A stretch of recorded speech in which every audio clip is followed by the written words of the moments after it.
kami hormati pemerintah Kabupaten Sumeneb yang malam hari ini diwakili oleh Kepala Bagian Hukum Pemkab Sumeneb Bapak Hizbul Watan. Yang kami hormati Bapak Kepala Dinas Kesehatan Sumeneb Bapak Agus Mulyono. Yang kami hormati Camat Gele Genting Bapak Abdul Hasan. Dan seluruh undangan yang berbahagia yang sudah meluangkan waktu bersama kami malam hari ini dalam penyuluhan hukum, perlindungan hukum korban tindak pidana narkotika. Alhamdulillahirrabbilalamin, wassalatu wassalamu ala asyrafil anbiya wal mursalin wa ala alihi wa sahbihi ajma'in, amma ba'du.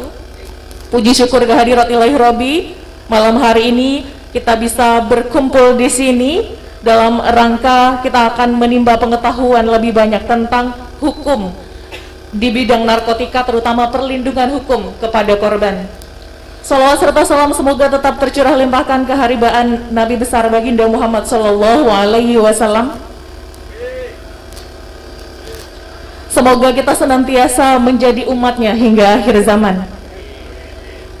Bapak Ibu yang berbahagia, terima kasih sudah bersama kami malam hari ini bersama Bapak Kajari Sumeneb, dan acara malam hari ini kita akan buka dengan pembacaan basmalah.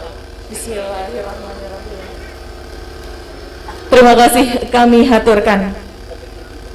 Selanjutnya kita akan menyanyikan lagu Indonesia Raya. Hadirin dimohon berdiri.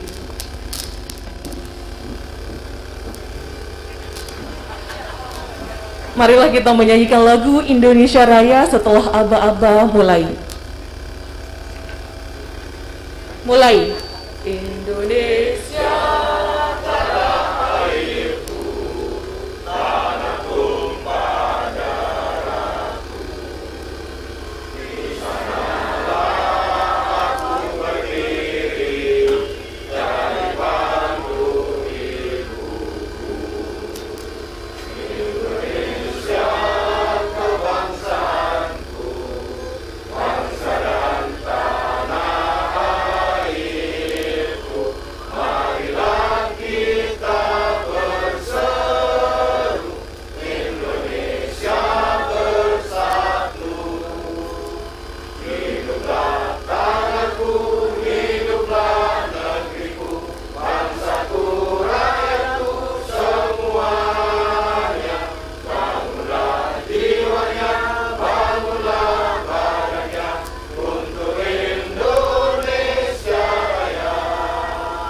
Indonesia Raya, merdeka, merdeka, tanahku, negeriku yang ku cinta. Indonesia Raya, merdeka, merdeka, hiduplah Indonesia Raya. Indonesia Raya, merdeka, merdeka, tanahku, negeriku yang ku cinta. Indonesia Raya, merdeka, merdeka, hiduplah Indonesia Raya. Selesai, hadirin diperkenankan untuk duduk kembali. Bapak Ibu yang berbahagia, berikutnya kita akan menyimak bersama sambutan dari Camat Gele Genting yang terhormat Bapak Abdul Hasan. Kami persilahkan.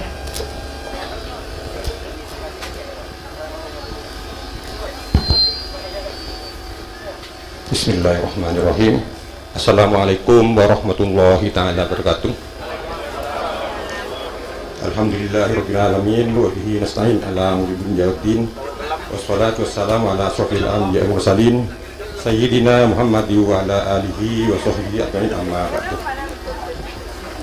Yang terhormat Bapak Kejari Kabupaten Sumeneb, yang terhormat Bapak Hukum Kabupaten Sumeneb, juga yang terhormat Kepala Dinas Kesehatan Kabupaten Sumeneb, juga yang terhormat Burum pimpinan kecamatan, yaitu Pak Kapolsek dan Pak Dandamir serta semua anggotanya, juga yang saya hormati Bapak Kapus Digiting serta semua perangkatnya atau stafnya, Bapak Ibu hadirin juga yang saya hormati. Syukur alhamdulillah kami panjatkan puji syukur kepada Allah Subhanahu wa taala yang mana pada malam hari kita dapat berkumpul dalam rangka pemilihan hukum tindak hukum perlindungan hukum korban tindak pidana narkotika yang akan dilaksanakan pada malam hari tepatnya di Pantai 9. Semoga salam dan salam tetap terlimpahkan ke junjungan kita Nabi Muhammad sallallahu alaihi wasallam. Untuk selanjutnya saya mengucapkan terima kasih kepada Bapak Ibu Kepala Desa dan perangkatnya dan tokoh masyarakat dan Ibu Ustadzah yang juga hadir pada malam hari ini, juga ucapkan terima kasih atas waktunya diri hadir dalam acara ini. Dan juga saya mengharap kepada Bapak Ibu yang hadir pada malam ini, tolong setelah dapat ilmu dari Pak Kejari nanti tolong juga untuk tularkan kepada Bapak Ibu yang tidak hadir atau anak-anak sampean yang tidak sempat diundang pada malam hari ini. Karena apa? Narkotika itu sangat berbahaya kepada anak cucu kita nanti. Kalau Bapak Ibu tidak mematuhi aturan-aturan yang ada di dinas kesehatan, terutama tentang narkotika, kita akan kedepannya kita akan bermasalah nanti di dalam narkotika. Karena apa? Kalau masuk ke desa-desa, bahkan juga di Kending ada yang masuk ke pesantren tentang narkotika ini. Jadi kalau Bapak Ibu tidak mekang putra-putrinya bergaul kemana saja berjalan, harus ditanyakan kalau malam pulang mau ke siapa, harus dijenguk ke sana. Betul-betul dia ada dua temannya. Takut salah pergaulan. Kalau sudah salah pergaulan, insya Allah sulit untuk disembuhkan. Jadi kalau memang ada di masa putra putri Bapak yang kena tercandu narkotika, laporkan ke puskesmas, minta mendiri, nanti bisa dilayani puskesmas. Kalau dulu Pak Polres tuh, kalau sudah yang parah dititipkan di Gulug-Gulug, di rumahnya Kejur, dan di Kending di rumahnya lah Kelopik. Waktu kita yang dari Kelopik saya tunggu hari ke sana, ada juga sembuh, tidak mau pulang Pak, terus mondok di sana sampai sekarang di Kending, di rumahnya Bapak Pek di Kending. Jadi saya mengharap sekali lagi kepada Bapak Ibu tolong dijaga anak-anaknya biar tidak kecanduan narkotika. Kalau sudah tercandu nanti sulit untuk disembuhkan. Mungkin ini yang dapat saya sampaikan. Kurang lebihnya mohon maaf. Wassalamualaikum warahmatullahi wabarakatuh. Waalaikumsalam warahmatullahi wabarakatuh. Kami sampaikan terima kasih. Ada pesan-pesan dari Pak Camat. Semoga setelah penyeluruhan ini bisa bukan hanya bisa menambah wawasan, tapi bisa menjaga keluarga kita bersama, khususnya untuk generasi mudanya. Penyuluhan malam hari ini, penyuluhan hukum bersama Pak Kajari ini bisa disaksikan langsung di channel YouTube-nya Kominfo Sumeneb untuk update informasinya. Dan tentu saja malam hari ini juga bersama kami beberapa media, salah satunya dari Radio Republik Indonesia, hadir bersama kami Kepala Stasiun RRI, ini untuk mengawal informasi supaya selalu update dan berimbang seperti itu. Nah, selanjutnya kita akan menyimak bersama seperti apa kira-kira perlindungan hukum kepada korban yang sudah mengenal narkotika atau mereka sudah kecanduan, yang ternyata memang untuk di Kepulauan Sumeneb itu rawan sekali narkotika itu masuk ke kepulauan karena barangkali jarak tempuh yang cukup jauh ya dari kabupaten, dari pusat pemerintahan. Pak Adi, dipersilakan. Ya. Assalamualaikum warahmatullahi wabarakatuh. Saya mau izin dulu, apa boleh buka masker supaya bicaranya lebih enak? Boleh ya? Oke. Terima kasih. Bismillahi, alhamdulillah, astaghfirullah, la haula wala quwata illa billah. puji dan syukur, mari semuanya kita selaku hamba Allah ya, syukur atas segala karunia yang tidak bisa kita hitung. Tidak bisa kita hitung. Pakai kalkulator, pakai apa, nggak bisa kita hitung. Banyak sekali.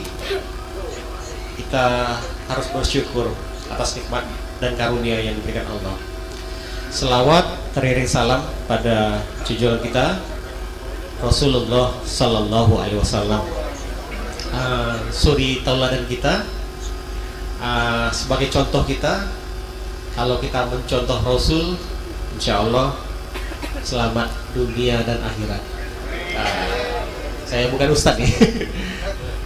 Yang kami hormati tentunya Pak Bupati ya, Pak Bupati Kabupaten Sumbawa ini. Beliau ini sangat respon ya terhadap kegiatan-kegiatan ini, karena tadi sama-sama kita menyanyikan lagu Indonesia Raya.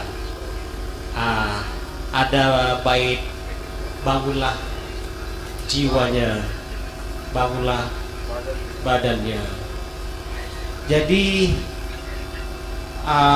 pendiri bangsa kita itu, saya berapa kali melintas itu ada makam pencipta lagu Indonesia Raya ya di Surabaya ini.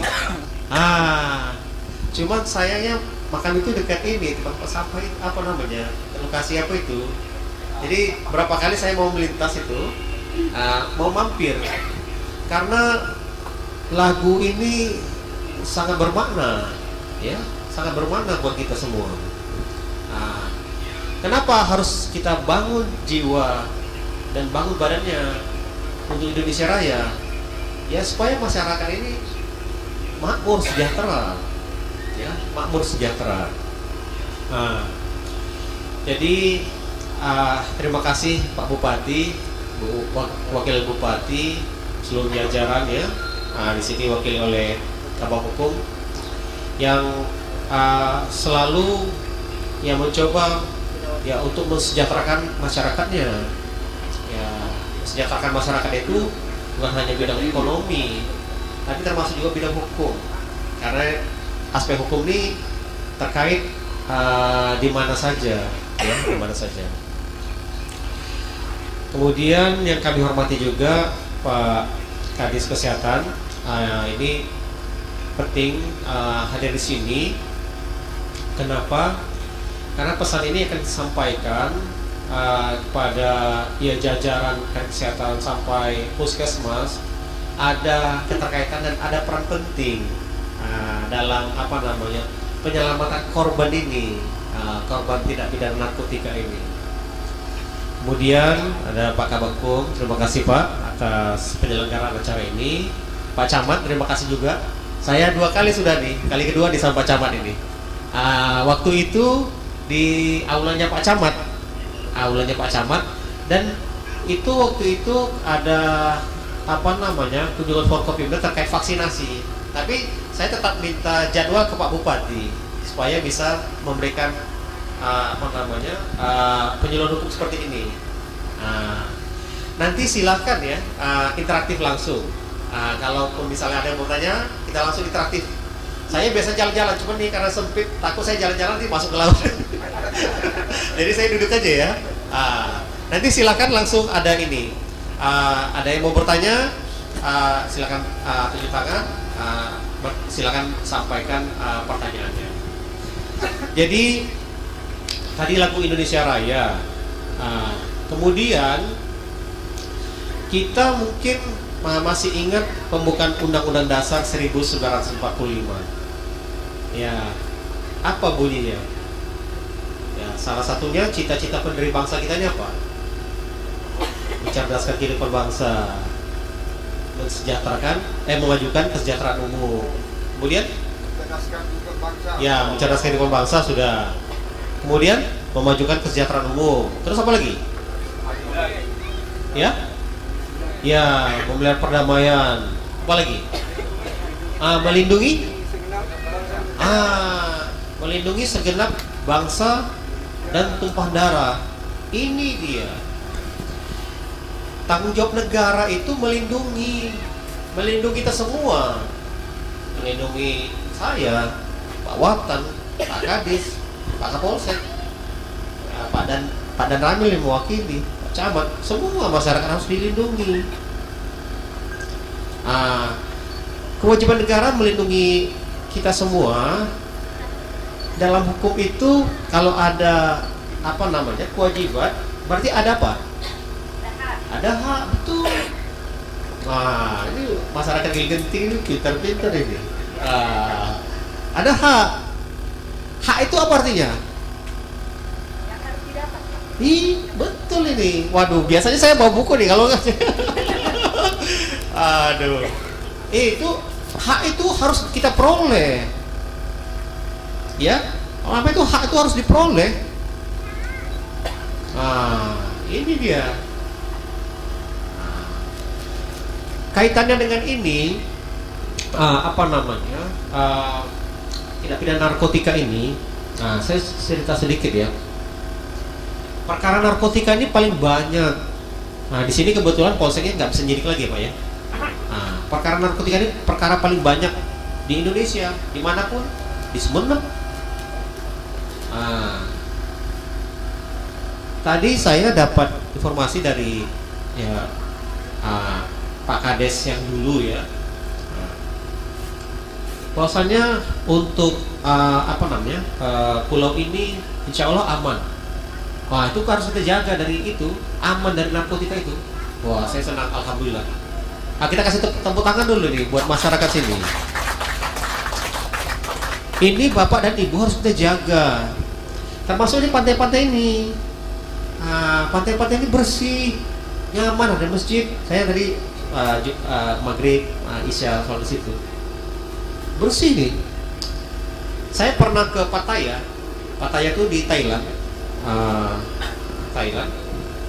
Itu kalau boleh kita banding ya, sebenarnya ini lebih bagus, lebih alami. Dan kita tadi cerita lagi, Pak itu masa lumpur bagus loh. Saya bilang kita harus sana, saya bilang. Jadi potensi-potensi kita ini banyak dan harus kita jaga. Ya, harus kita jaga. Cara jaganya gimana?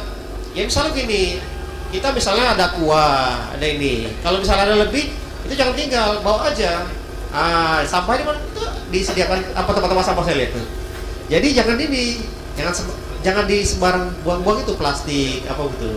Ini pesan ini ya, pesan lingkungan saya mau sampaikan. Kembali ke cerita ini ya, perkara narkotika itu yang begitu banyak. Karena perkara yang begitu banyak, berarti paling banyak orang di penjara ini gara-gara narkotika, betul kan? Kemudian penjara pun penuh. Saya kemarin Kangian saya sempat mampir juga ke rutan dia tuh. Ke rutannya saya mampir sebelum kembali ke saya sempatkan mampir.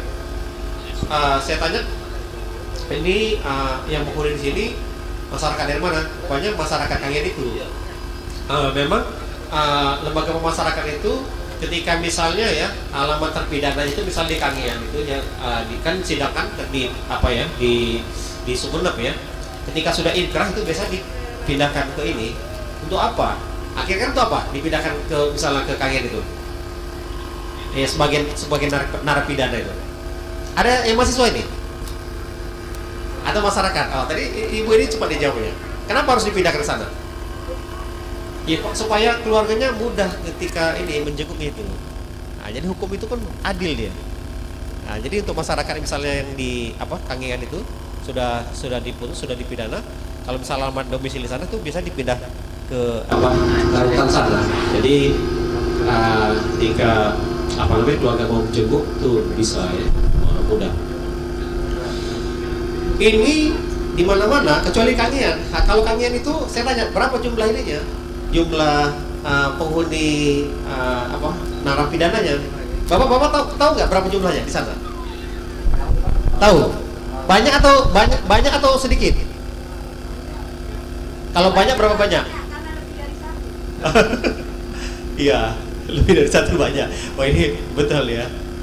Saya tanya itu jumlah napinya itu ada 20 orang. 20 orang. 20 orang itu ya nggak gitu ini.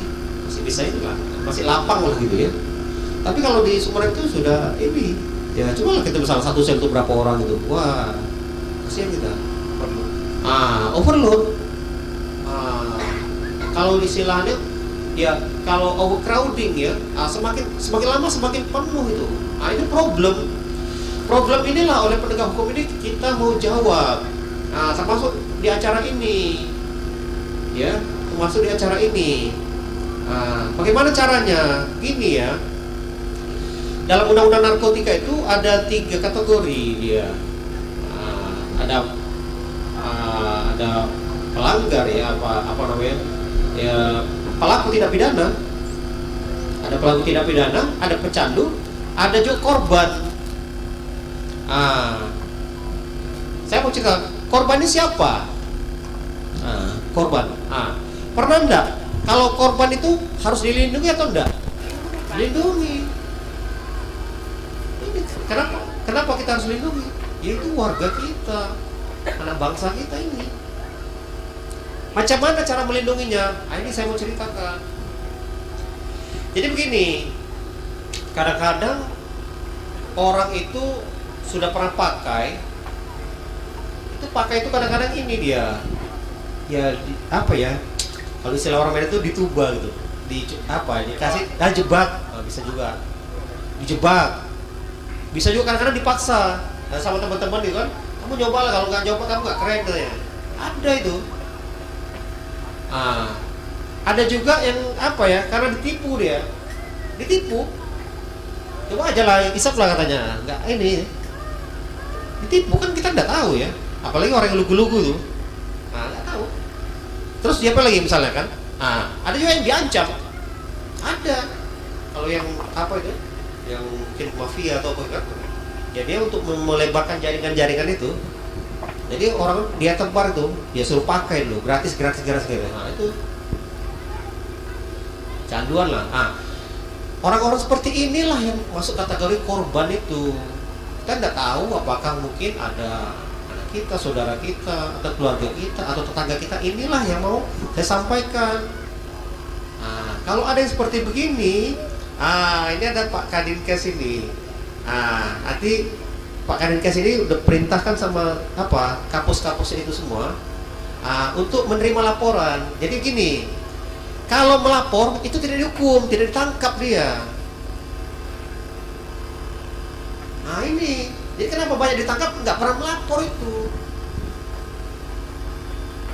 Jadi macam mana cara melapornya? Gampang kalau sekarang. Ini kan di puskesmas, di sini kan ada puskesmas kan Pak? Macam mana? Ada kan? Nanti Pak ini sampaikan itu. Jadi berdasarkan ketentuan undang-undang narkotika itu puskesmas itu tempat wajib lapor.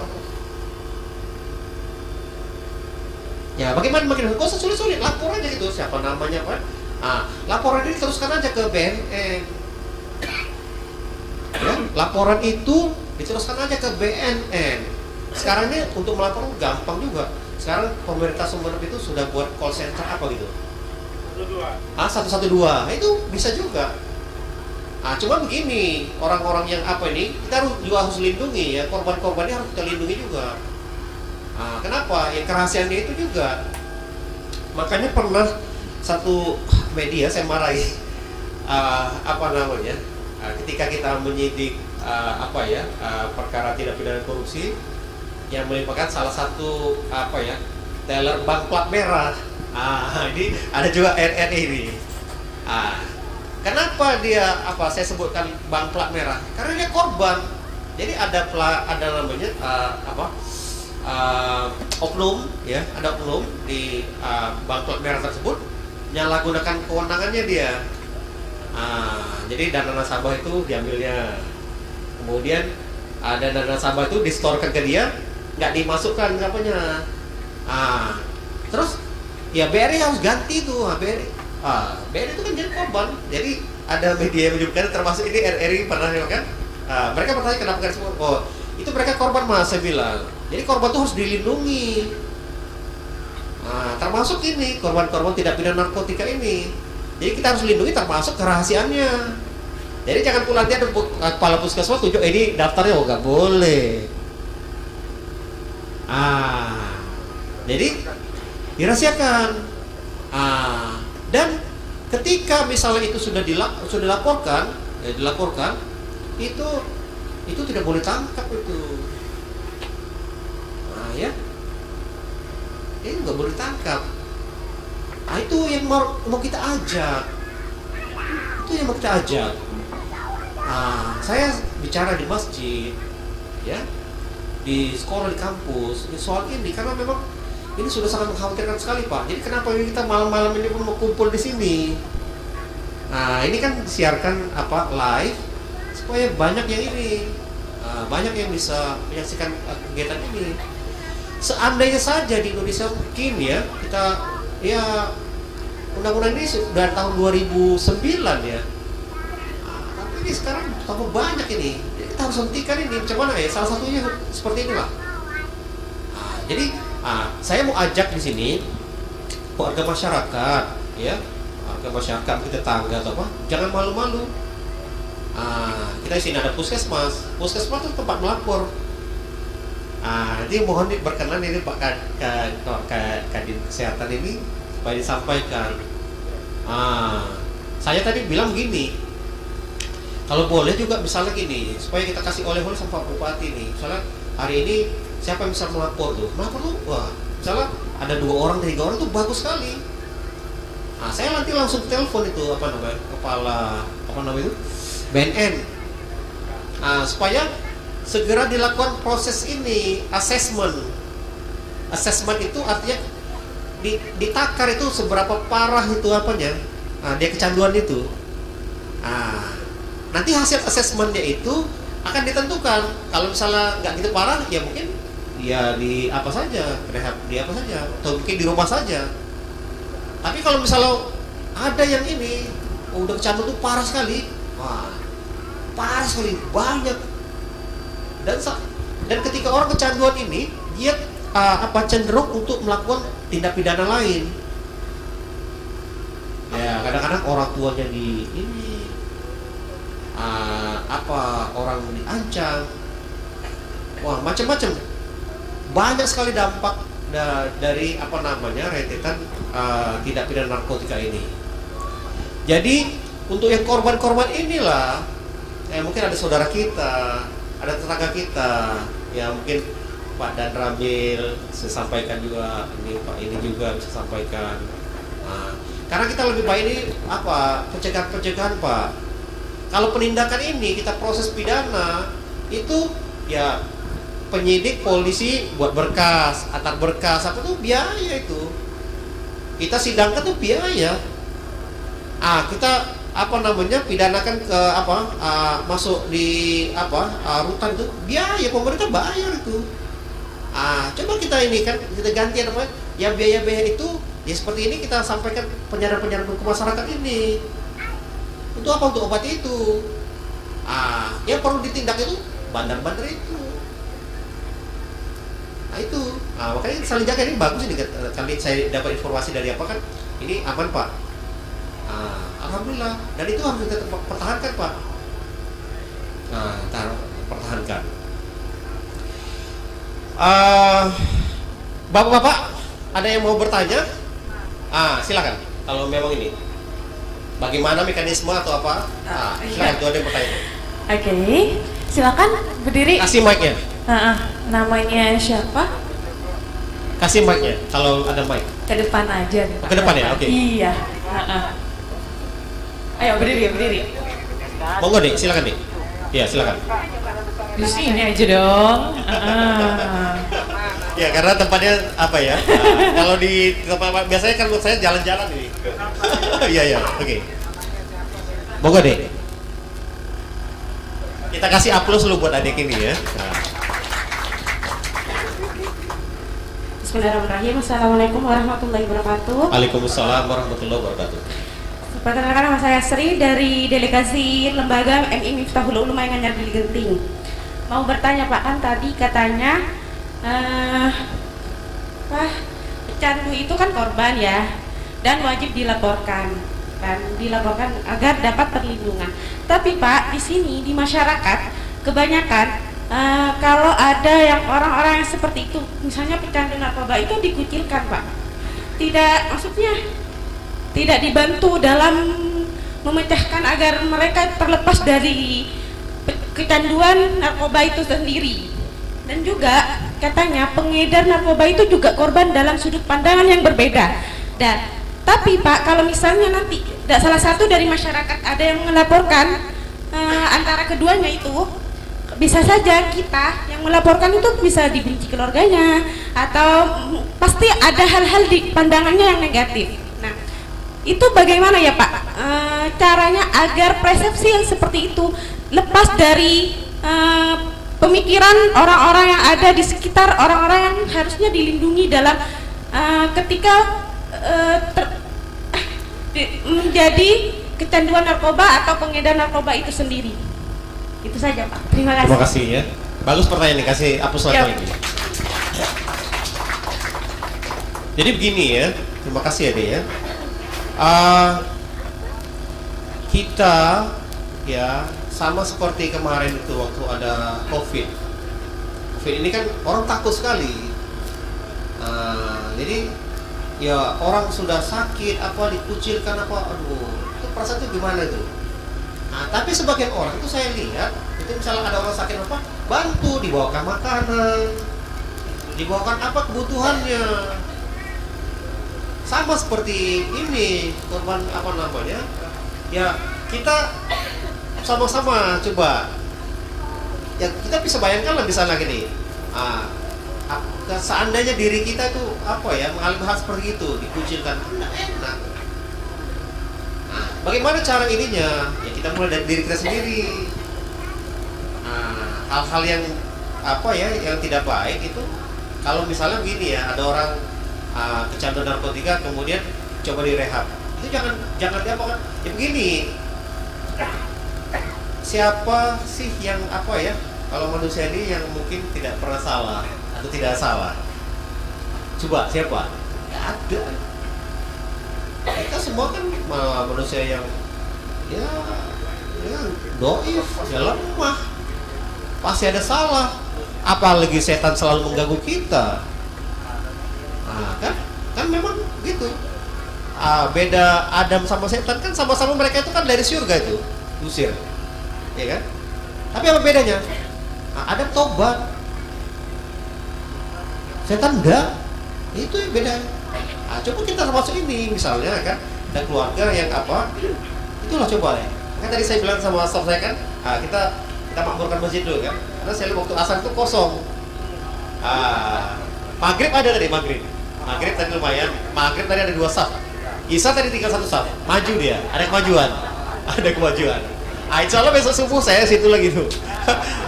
Kita sama-sama itu masjid itu. Jadi macam mana caranya Dek? Ya kita sama-sama lah.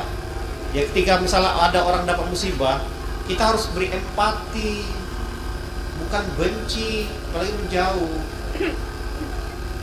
Kita harus support itu. Ini nanti coba kita lagi rumuskan juga nih macam mana edukasi yang baik itu. Edukasi yang baik ya.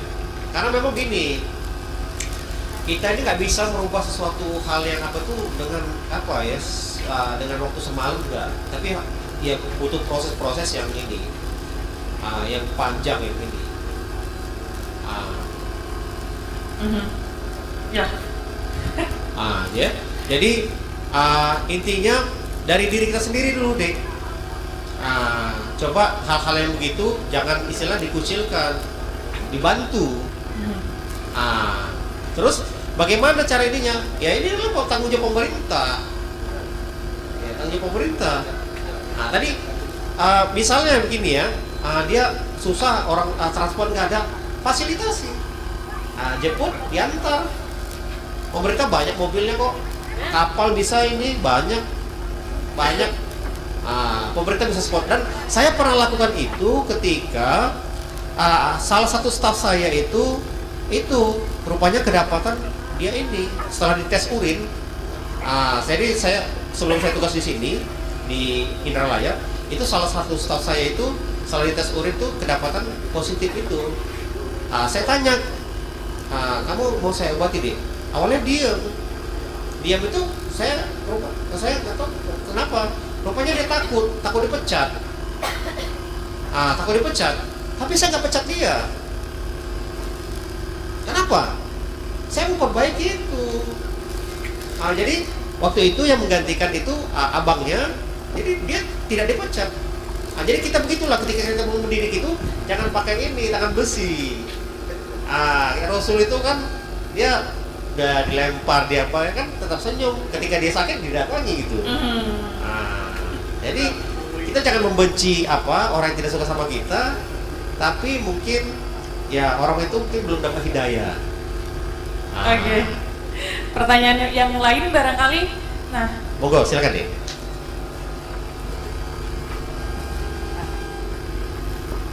Terima kasih atas waktunya.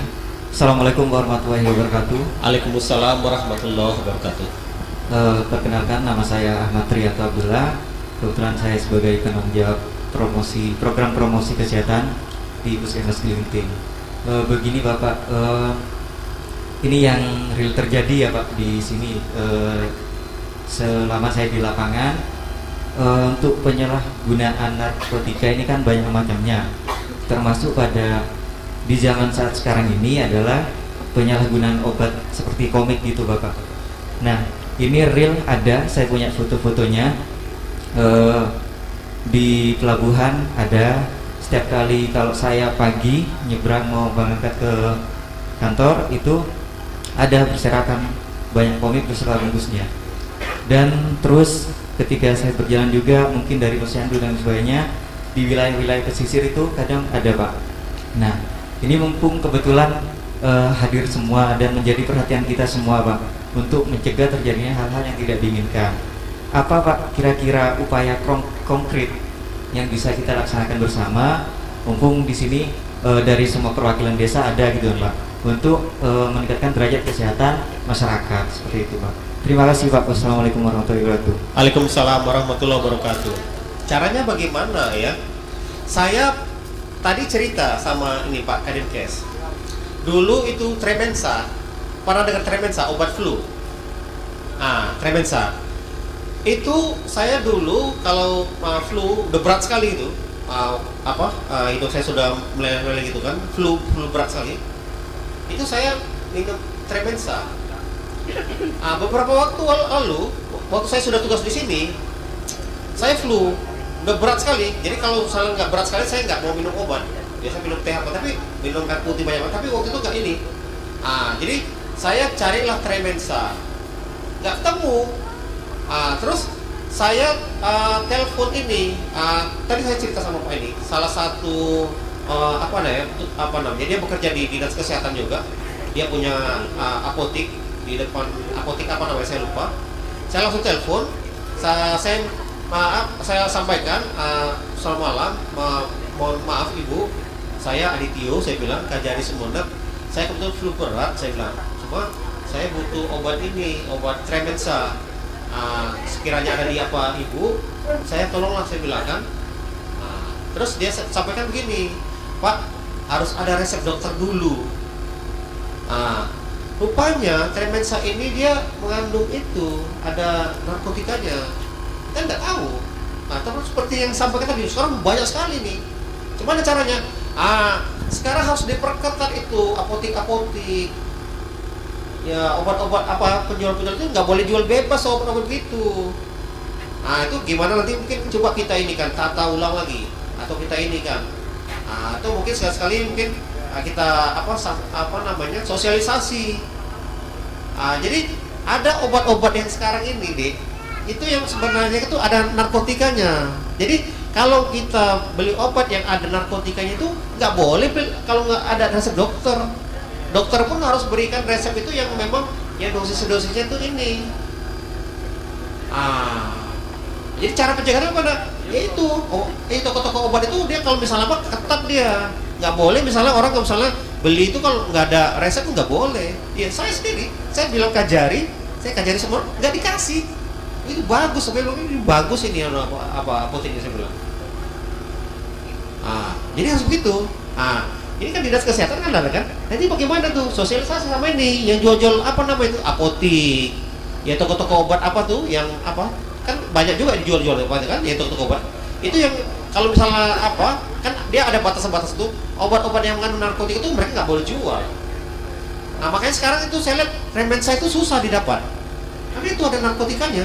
Itu betul itu. Jadi kebijakan pemerintah ini nanti mohon berkenan nih Pak ini sekali-sekali kita cek juga apa itu. Kan kalau misalnya apa namanya apotek-apotek kan di bawah dinas kesehatan juga kan. Kita sampaikan itu. Jadi untuk ini kan sebenarnya ketentuannya sudah ada. Jadi obat-obat yang mengandung narkotika itu tidak boleh dijual bebas dan mendapatkan harus ada resep dokter. Iya. Jadi kalau misalnya apotek memberikan itu kekeliruan. Kita perketat ini Mas. Terus bagaimana yang mereka sudah konsumsi atau apa itu? Inilah sebenarnya kita harus mereka tuh korban. Coba ya melapor tuh di asesmen. Memang belum di asesmen itu nanti kan dilihat tingkat keparahannya. Kalau misalnya ringan-ringan itu mungkin rekomnya kan dokter juga kalau misalnya ringan ya obatnya ringan saja gitu. Tapi kalau misalnya berat itu dia harus ya mungkin kayak rawat inap atau apa seperti itu dia terapinya. Jadi jawaban saya terhadap itu, ya nanti inilah perlu kita sinergitas itu bersama-sama. Jadi kita sampaikan ya pada adik-adik kita yang sudah konsumsi itu coba aja lapor diri ke melalui puskesmas saja. Sama catat. Nanti mereka itu di assessment. Assessment gratis apa kok? Nggak apa-apa. Jadi nggak usah takut. Nanti assessment itu kan dilihat tingkat keparahan itu.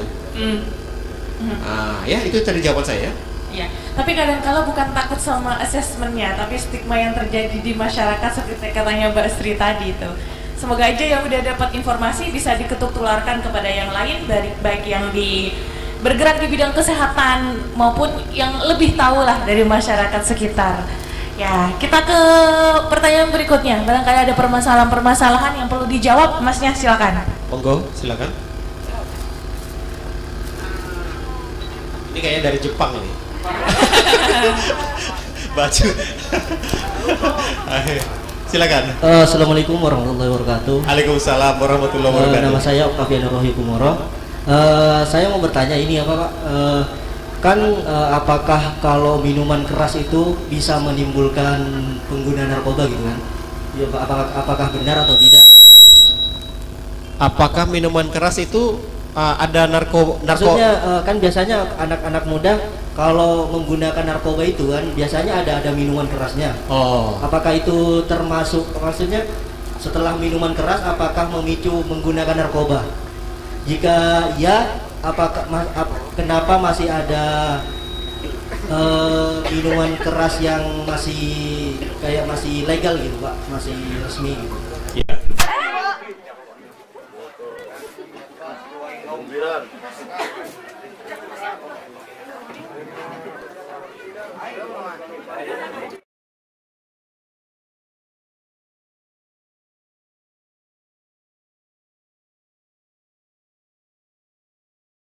Jadi misalnya tanya juga apa legal atau apa? Ya pemerintah ini kan sudah buat regulasi. Ya seperti ini, mungkin ada rekan-rekan kita yang pernah ke Genting Highland. Ada yang pernah ke Genting Highland? Belum ya? Nah, di sana itu di Genting Highland itu di Malaysia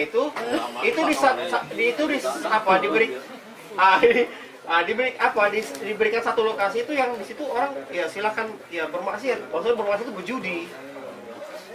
Judi, tapi yang lain nggak boleh. Jadi intinya begini, kita itu sudah diberikan akal, sudah diberikan hati. Kalau kira-kira menurut kita tidak baik, ya tidak usahlah diikuti. Minum keras, itu seperti narkotika, tidak usahlah.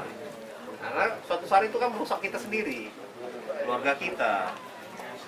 Nah, jadi kalau tadi pertanyaannya apakah mungkin ya bisa mungkin bisa tidak. Saya nggak bisa jawab ini karena memang ya saya nggak pernah mabuk itu. Jadi, Cobain, Pak. Insya Allah saya nggak mau. Saya nggak mau. Ya, diskusinya menarik juga. Ini masih mau lanjut apa gimana nih, Pak?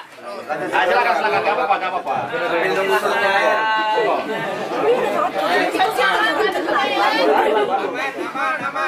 Aman. Ya kita jarang-jarang gini ya, jarang-jarang gini. Unik ini, Pak. Jarang-jarang gini. Iya. Alam bersahabat dengan kita, insya Allah. Pak Kajari, Monggo, monggo Mas. dari Bapak Babinsa mau bertanya juga. Silakan. Kami perkenalkan dulu, nama saya Heri Sunyoto, pangkat Desa 1. Kebetulan saya jabatan Babinsa Desa Blingsang, Bapak Kajari. Saya ucapkan selamat datang di desa kebanggaan dan saya sayangi, Desa Blingsang yang berseri ini. Ya, kita tepuk. Bapak Kajari dan rombongan datang bertujuan menyehatkan khususnya Desa Blingsang, Gili Genting, dan Bumi Sumenep. Mudah-mudahan insya Allah aman dan sehat semuanya. Yang ingin saya tanyakan Bapak Kajari, yaitu masalah narkotika itu ibaratkan juga seperti pil koplo atau sabu, itu Pak Kajari ya. Yang saya tidak mengenali dan saya tidak pernah memakai secara pribadi. Yang ingin saya tanyakan Pak Kajari, kalau tadi yang pemakai itu adalah korban, itu bangsa kita sendiri, warga kita sendiri harus perlu dilindunginya dengan yang hukum yang berlaku. Yang ingin saya tanyakan Pak Kajari, yaitu dari mana sumber dan sarang si narkotika atau sabu itu Pak Kajari? Kalau misalkan bisa didapatkan dari mana? Kalau memang ingin menggerebek atau menangkap, kami sebagai TNI yang aktif bersama Polri, bersama Kejaksaan, BPK, siap. Bangsa Indonesia ini kedepannya sehat jasmani maupun rohaninya. Terima kasih Pak Kajari. Assalamualaikum warahmatullahi wabarakatuh. Nah, begini ya, Bapak Ibu sekalian, adik-adik ya, saudara-saudara saya di sini. Negara Indonesia ini termasuk Sumenep ini itu terdiri dari 100 lebih pulau. Ya, kita ini aja yang tidak jauh dari Sumenep ini.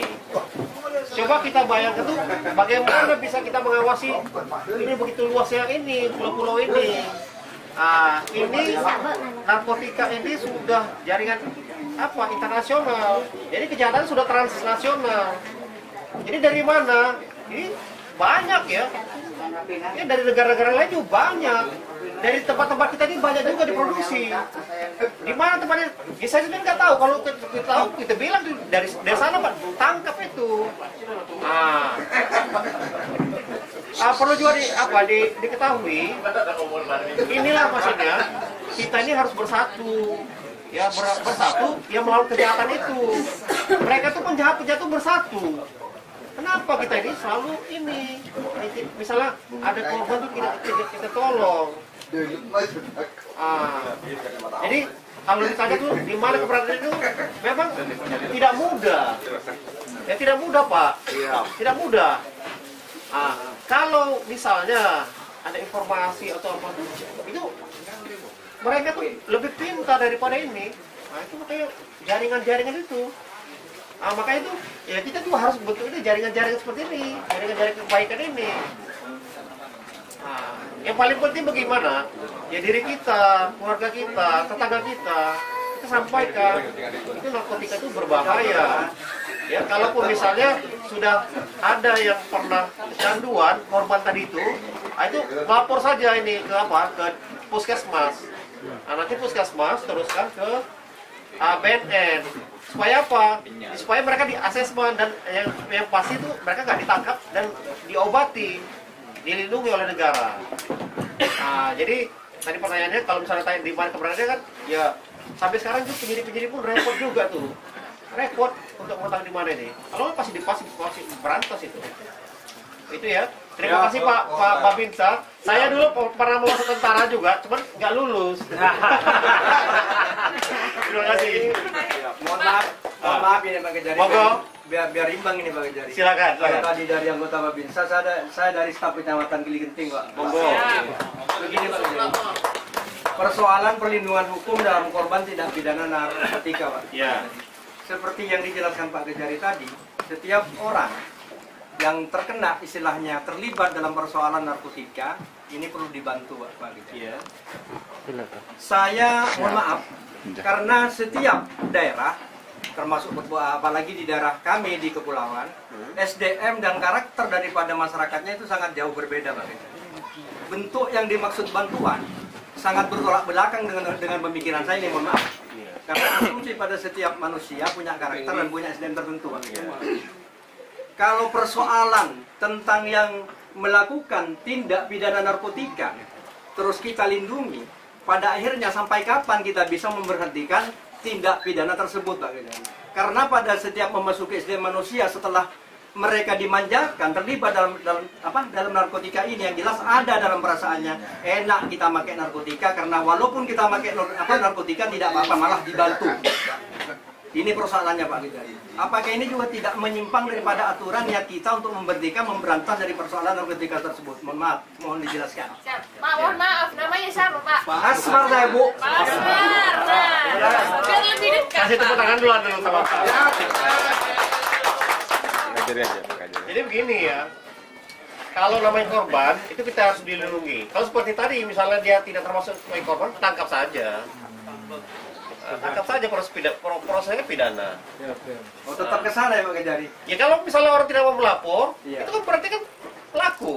Iya. Nah, kenapa kita sampaikan ini? Iya. Supaya apa ya? Mungkin masyarakat tidak tahu. Mungkin dulu mereka itu pernah pernah diancam untuk menggunakan itu sehingga jadi korban. Nah, itulah yang harus kita bela, kita lindungi.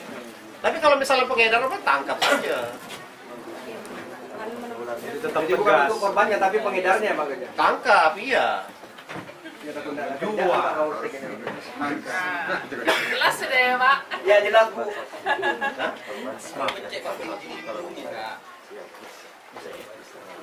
Nah, ini dari Pak Kabak Hukum. Ini bentuk tanggung jawab negara juga, pemerintah dalam hal ini. Ya pemerintah hadir. Ya, bansos mungkin akan diberikan ini. Betul ya Pak Kabak Hukum ya? Ini dari Kabak Hukum. Iya Pak. Jadi bentuk bansos. Kalau menurut saya, jangan hanya bansos, lebih dari bansos. Kalau diberikan, ya. Kalau bansos itu kan sekadar ini ya. Tapi bagaimana misalnya, ya orang apa tuh, ya bisa jadi kaya. Sama tuyul-tuyulnya tidak apa-apa. Ya tapi pemerintah juga kan punya keterbatasan ya. Itu dia. Iya. Melihat situasi dan kondisi yang sepertinya tidak memungkinkan untuk sharing lebih lama, barangkali nanti bisa sharing secara langsung dengan Pak Kajari. Boleh kan berbagi nomor?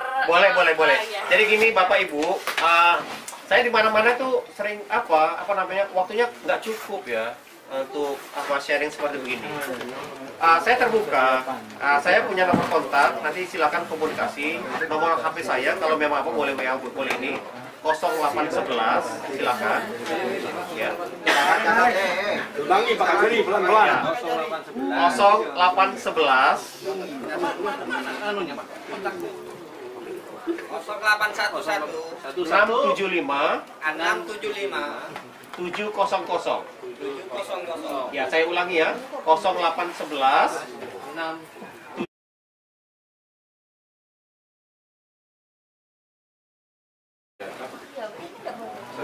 Saya Susantoyo Trianto, Desa Tandu Gili Genting, mohon izin memberikan solusi untuk penanganan narkoba. Jadi tadi diungkapkan oleh Bapak Kajari bahwa narkoba itu sangat membahayakan bagi masa depan bangsa, khususnya para generasi muda. Kalau dalam di TNI itu narkoba adalah suatu perang biologis yang ingin menghancurkan moral para generasi muda. Saran kami kepada Bapak Kabak Hukum selaku yang mewakili Bapak Bupati, tadi sudah disampaikan untuk bansos. Jadi setiap pengurusan administrasi apa saja seperti dilakukan dengan sertifikat vaksin COVID-19. Jadi misalkan masyarakat ingin membutuhkan administrasi kepada negara, paling tidak kalau sudah tingkatnya kabupaten langsung cek urin. Dicek urin, kalau memang itu membawa bibit-bibit psikotropika langsung ditindaklanjuti. Saya rasa itu bahkan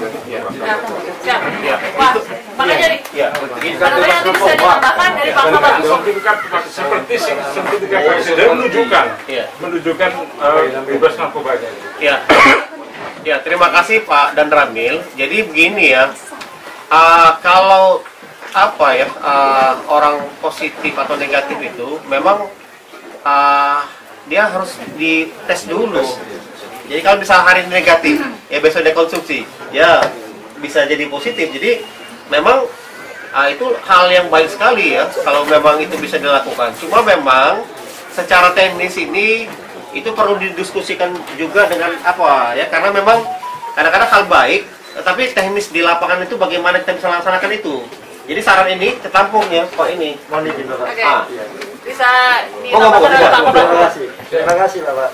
Jadi saran yang baik dan kami akan lanjutkan Bapak, karena kebetulan sekali untuk syarat bebas narkoba sudah ada di syarat administrasi, syarat calon kepala desa itu sudah ada, bahkan terkait dengan penerimaan CPNS sudah ada, bahkan yang PNS pun mau kenaikan pangkat itu harus ada syarat bebas narkoba. Nah ini mungkin kelanjutannya Bapak, ini mungkin ada pengembangan ketika lingkup birokrasi ini sudah ada bebas narkoba, mungkin ke masyarakat untuk mengurus administrasi kependudukan mungkin juga akan nanti disertakan itu. Nah, jadi udah langsung terjawab ini. Udah langsung terjawab. Jadi kalau untuk masalah teknis saya rasa kan ada puskesmas. Paling tidak memberi cek urin dulu di puskesmas bahwa yang bersangkutan bebas narkoba bisa melanjutkan untuk pengurusan administrasi. Saya rasa seperti itu. Dan simpelnya. Ya, dan satu gini ya mungkin itu untuk tes urin itu kan ada ya harusnya juga pemerintah sama DPRD ini menganggarkan juga, misalnya di itu kan harus disiapkan untuk alat tes itu, tes kitnya itu, karena itu kan berbiaya juga Pak. Jadi masalah gini, kita memaksa masyarakat untuk tapi pemerintah apa kewajibannya? Jadi jadi mungkin dari pemerintah juga supaya ini layanan itu bisa gratis dia. Jadi jangan pula nanti masyarakat dibebani lagi. Terima kasih nih saran yang bagus ini dari Pak dan Ramil. Terima kasih Pak dan Ramil. Ini ada tambahan. Enggak, kalau saya sudah sangat setuju, ini satu hal yang bagus. Ini dari Dr. Rifka dari Puskesmas Gili Genting. Silakan.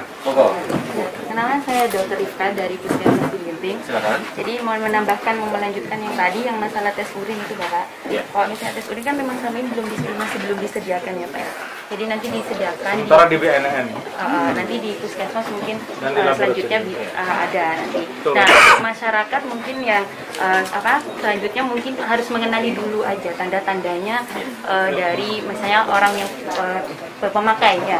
Jadi jadi pertama kita harus tahu dulu yang korban ini apa sebelum melakukan tes urin, karena itu kan kita harus menyediakan dulu di puskesmas. Kalau jadi kita kenali dulu tanda-tandanya. Kalau misalnya dia sudah mulai ini, jadi ada dua ya. Jadi dia ada yang intoksikasi sama withdrawal. Jadi withdrawal syndrome itu dia yang gejala putus obat. Jadi beda. Jadi kita harus membedakan dua hal itu. Jadi yang pertama intoksikasi itu dia seperti keracunan. Tadi Pak yang disebutkan, yang ditanyakan mungkin yang alkohol itu masuk juga kan ke zat adiktif lah ya. Jadi kandungannya tuh alkohol itu ada zat adiktifnya juga. Jadi nanti kalau intoksikasi itu kan dia gejala keracunan. Jadi dia mungkin kalau dari medis itu kan tanda-tandanya langsung aja dibawa ke kalau misalnya penurunan kesadaran, terus nanti sudah mulai berdebar mungkin ya, terus diare gitu, tanda-tandanya kan udah beda ya. Jadi dari mungkin kalau dari pupilnya mengecil mungkin nggak tahu ya, kalau dari segi medis kan kita langsung periksa di IGD. Jadi langsung dibawa aja ke puskesmas kalau misalnya ada tanda-tanda seperti itu. Sebelum melakukan tes urin kan kalau orang yang sehat ya bisa dites urin. Kalau yang ini kan nggak bisa, jadi langsung dibawa ke puskesmas. puskesmas saja. Jadi kita juga bisa menerima konsultasi juga kalau misalnya ada tanda-tanda seperti itu. Di puskesmas kan ada 2 dokter, saya sama dokter Rama. Mungkin sekian, ada yang ditanyakan mungkin boleh ke kita. Masyarakat Gili Genting ini sudah semakin dekat kan ya, tinggal ke puskesmas aja. Udah ada pernyataan juga dari yang bertugas di puskesmas Gili Genting. Kalau misalnya ada gejala-gejala, tanda-tanda bahwa yang bersangkutan mengkonsumsi narkoba, dipersilakan langsung saja. Intinya tidak usah takut, tidak usah malu, ada perlindungan hukumnya, ada juga perlindungan data dari korban. Ya, terima kasih. Mohon izin Pak Kajari untuk menambahkan sedikit. Jadi ini kami melihat ini satu acara yang luar biasa, disupport oleh semua komponen di sini. Kemudian Pak Kajari sebagai narasumbernya, termasuk juga di publikasi secara live ini, dan ini mudah-mudahan akan membawa manfaat yang besar. Insyaallah. Kemudian tadi saya mensupport agar puskesmas ini menjadi salah satu agen yang bisa memberikan solusi. Di antaranya adalah nanti ke depan bagaimana supaya tersedia alat test kit itu. Tentu saja ini tidak bisa sendiri, tapi juga ada rantai jejaring yang harus kerjasama dalam bentuk kerja tim, yaitu dengan BNNK. Satu sisi lain adalah bagaimana supaya proses ini agar tidak terjadi kegaduhan di tingkat keluarga maupun tingkat yang pengguna atau korban ini, maka yang harus dilakukan adalah bagaimana menjamin konfidensiality atau kerahasiaan itu, dan itu sudah menjadi kode etik dari dokter untuk menjaga itu. Jadi ini harus ada treatment khusus. Kemudian juga ada hal-hal yang bisa memberikan solusi sebagai korban itu tidak menjadi lama, tetapi harus ada solusi dengan cara dilakukan asesmen seperti yang disampaikan oleh Pak Kajari tadi. Yang berhak untuk melakukan asesmen lanjutan adalah memang sementara ini DBNNK. Nah, oleh karena itu nanti akan ada jejaring bersama bagaimana semua ini bisa dilakukan, dan yang paling penting adalah korban ini tidak menjadi tambah berlarut, kemudian tidak memiliki solusi, tetapi bahkan harus dicegah agar terjadi solusi dan di tingkat individu maupun keluarga bisa diselamatkan semuanya. Karena narkoba ini memang ada tingkat yang ringan, ada tingkat yang berat. Jadi penyalahgunaan narkotika dan bahan adiktif ini memang kita sering temukan, tetapi ini harus dilakukan asesmen secara medis, dan ini akan memberi satu bagaimana supaya solusi itu ada pada tingkat individu maupun keluarga dari korban. Saya kira luar biasa ini, kita beri tepuk tangan untuk Pak Kajari sebagai narasumber. Terima kasih semuanya, mudah-mudahan pertemuan ini sangat bermanfaat. Assalamualaikum warahmatullahi wabarakatuh. Ya, terima kasih Pak Kadinkes. Ya, sebelum nanti kita akhiri dengan pesan-pesan dari Pak Kajari, ada pesan juga dari Pak Bupati yang malam hari ini diwakilkan kepada Pak Kabag Hukum. Wah, ini sangat spesial sekali untuk masyarakat Gili Genting dan juga masyarakat Kabupaten Sumeneb. Berpesan seperti apa sih Pak? Ya, terima kasih Bapak. Mohon izin Bapak Kajari, ini hal yang spesial karena langsung dari Pak Kajari, dan hal yang unik penyuluhannya karena dengan kondisi yang seperti ini. Dan insya Allah oleh-oleh saya laporkan ke Pak Bupati, dan insya Allah Pak Bupati setuju akan menetapkan untuk Kecamatan Gili Genting ini nanti sebagai desa binaan bebas narkoba. Oh, alhamdulillah. Oke. Ya, Pak Kajari, sebelum kita beranjak dari tempat ini tentunya pasti ada pesan-pesan tertentu yang perlu ditekankan nih. Kalau Gili Genting sudah terbebas no kasus dari kasus narkotika, bahkan mungkin ada hal-hal yang perlu mereka jaga di sini, Pak.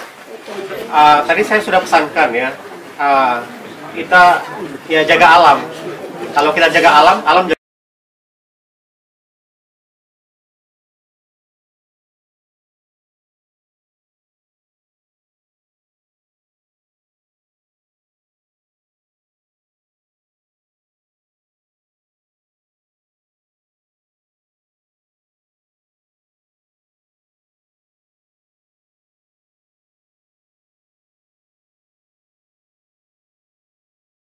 Kita.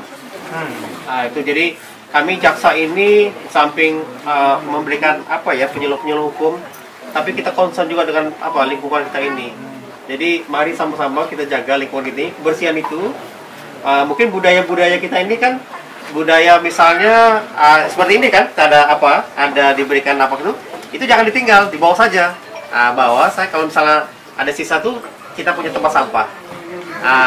Jadi kita mulai dari diri sendiri, dari keluarga kita, lingkungan kita, Gili Genting ini, insya Allah semuanya di sini ya kalau istilah agama baldatun thayyibatun ghafurur ghafur ya. Kemudian kami di sini sekiranya ada salah dan khilaf karena manusia juga kan, mungkin dari cara tingkah laku kami. Karena besok kami langsung pamit kembali. Kami mau ke Gili Labak juga karena kami di samping penyuluhan hukum ini kami juga promosikan wisata di sini. Jadi saya ada teman-teman juga mancanegara. Ada teman-teman di mancanegara itu kan, ini mereka lihat ini kegiatan-kegiatan kita ini. Jadi istilahnya sekali mendayung 2-3 pulau itu bisa terlampaui. Jadi kita kita wujudkan bagaimana Bismillah melayani itu. Jadi tagline Pak Bupati Sami Wabub ini bagus. Jadi mereka sebut nama Allah. Jadi Bismillah melayani artinya ya kita melayani itu tidak boleh tanggung-tanggung. Kita harus ikhlas. Ikhlas itu bukan sekedar tapi sungguh-sungguh. Sungguh-sungguh. Mudah-mudahan barokah buat masyarakat di sini semua. Sekali lagi kami besok mungkin pamit kembali. Kami sebelum kembali kami ke Gili Labak. Kami lihat di sana Gili Labak, kemudian ini, dan mohon doa masyarakat sini kami sehat-sehat selamat di perjalanan. Amin. Terima kasih. Billahi taufiq wal hidayah. Wassalamualaikum warahmatullahi wabarakatuh.